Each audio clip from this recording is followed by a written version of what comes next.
সুপ্রিয় দর্শক, আজকে যে বিষয় নিয়ে আলোচনা করব, আমাদের কাছে বাংলাদেশ কালীগঞ্জ থেকে যে ছবিগুলো পাঠিয়েছে, আমরা সেই বিষয় নিয়ে আলোচনা করব। সকল ড্রাগন গাছে কিন্তু এই ধরনের ভাইরাস দেখা দিচ্ছে। এই ধরনের ভাইরাসটা কেন দেখা দিচ্ছে সেই বিষয়টা একটু খুলে তোমাদেরকে জানাবো। সেটা হচ্ছে, এই ধরনের সমস্যা হচ্ছে যেটা গাছে প্রচুর পরিমাণ যে সকল হরমোন বা যে সকল টনিক জাতীয় যে সকল হরমোন বা প্লানোফেক্স বা রেগুলেটর হরমোনগুলো যেগুলো গাছে ব্যবহার বেশি হয়ে যাচ্ছে, সেই সকল গাছগুলোতেই কিন্তু এই ধরনের ভাইরাস দেখা যাচ্ছে। প্রথম ক্ষেত্রে দেখা যাচ্ছে কিছু কিছু গাছে সাদা সাদা বা হলুদ হলুদ ফোট পড়ছে। দেখা যায় মানুষের গায়ে যেভাবে পক্সটি ছড়ায়, পক্সো যাবতীয় একটা রোগ রয়েছে, ঠিক তেমনই এই ধরনের রোগের মতোই কিন্তু একটা গাছে প্রথম ধরে, তারপর আস্তে আস্তে দীর্ঘ গাছগুলায়, অতএব সকল বাগানে সকল গাছেই কিন্তু এই ভাইরাসটি লেগে যায়। আর এই ভাইরাসটা লাগার ক্ষেত্রে গাছে বেশিরভাগ দেখবা ফল আসার সময় ফলে গাছের ফলে কিন্তু এই ধরনের ফোটটা বেশি পড়ে, যার কারণে তখন এই ফলটি ক্যাট হয়ে যায়, অতএব বড় হয় না, ফলটা পেকে যায়, অতএব এই ফলটি বাজারে নিলে কেউ নিতে চায় না, এই ধরনের সমস্যা হয়। তো এই ধরনের সমস্যার ক্ষেত্রে কি সমাধান রয়েছে সেই বিষয়ে তিনি আমাদের কাছে জানতে চেয়েছে।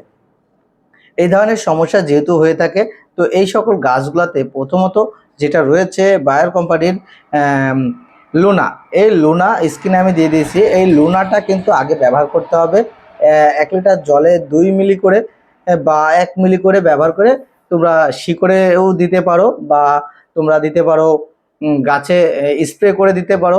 স্প্রে করে দিলেও এটা সমাধান হবে। তো এই ধরনের সমস্যা হলে কিন্তু আগে লুনাটা ব্যবহার করে নিতে হবে। ব্যবহার করার পরে 4 দিন পরে তুমি ব্যবহার করবা ছাপ পাউডার। আমি স্ক্রিনে দিয়ে দিয়েছি ছাপ পাউডার, বা যে যেই এলাকাতে আছো, যেমন আছে নইম আছে, অ্যান্টাকলা রয়েছে, বিভিন্ন রকমের গ্রুপের কীটনাশক রয়েছে, ম্যানসা রয়েছে, বিভিন্ন রকমের গ্রুপ রয়েছে।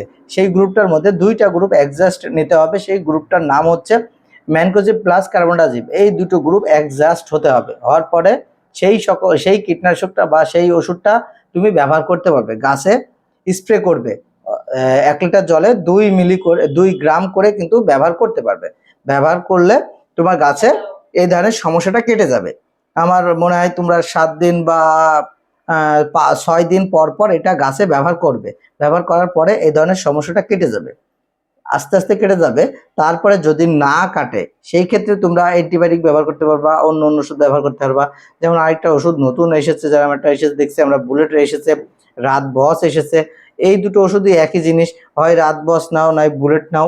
এই দুটো ওষুধে দেখছি আমরা, তার মধ্যে রাত বস আমরা একটা দেখেছি একজনের দিয়ে রেজাল্ট কেমন এসছে। রেজাল্টটা মোটামুটি ভালো এসছে রাত বস ব্যবহার করে। তো এই ধরনের সমস্যা যদি হয়ে থাকে আগে ওইগুলা ব্যবহার করবা, তারপরে যদি না সারে তারপর রাত বস ব্যবহার করবা। আর রাত বস আবার ব্যবহার করলে কি করতে হবে, মিনিমাম তোমার 28 দিন জমিতে কিন্তু ডিএপি বা টিএসপি এই ধরনের রাসায়নিক সার কিন্তু ব্যবহার করতে পারবে না। এই জন্য তোমাদের আমি বলবো, আগে তুমি ব্যবহার করবা লুনা ব্যবহার করার 4 দিন পরে তুমি সাব পাউডার বা যে কোনো ম্যানকোজেব প্লাস কার্বনডাজিম গ্রুপে যে কোনো ওষুধ ব্যবহার করলে পরে সমস্যার সমাধান হয়ে যাবে। তারপরে যদি না কাটায়, তখন তোমার রাত বস ব্যবহার করতে হবে। রাত বস ব্যবহার করে যদি কাজ না হয়ে থাকে, তখন তোমাকে গাছে মিনিমাম 3 মাস রাসায়নিক সার ব্যবহার করতে পারবে না, যেমন ডিএপি টিএসপি, এগুলো ব্যবহার করতে পারবে না। এই একমাত্র সমাধান। এইগুলো ব্যবহার না করার পরে তারপরে তোমাকে ব্যবহার করতে হবে,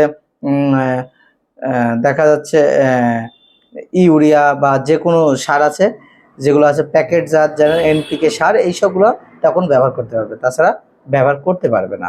তো দর্শক, আজকের আলোচনা এই পর্যন্ত ছিল। তাহলে তোমাকে আমি সাজেস্ট করলাম কোনগুলো, সেটাকে একটু আবার বলে দিই। প্রথমে তোমাকে লুনা ব্যবহার করতে হবে।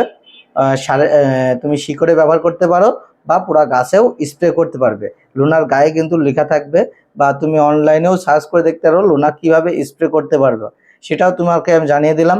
লুনাটা তুমি স্প্রেও করতে পারবে এবং শিকড়ে দিতে পারবে।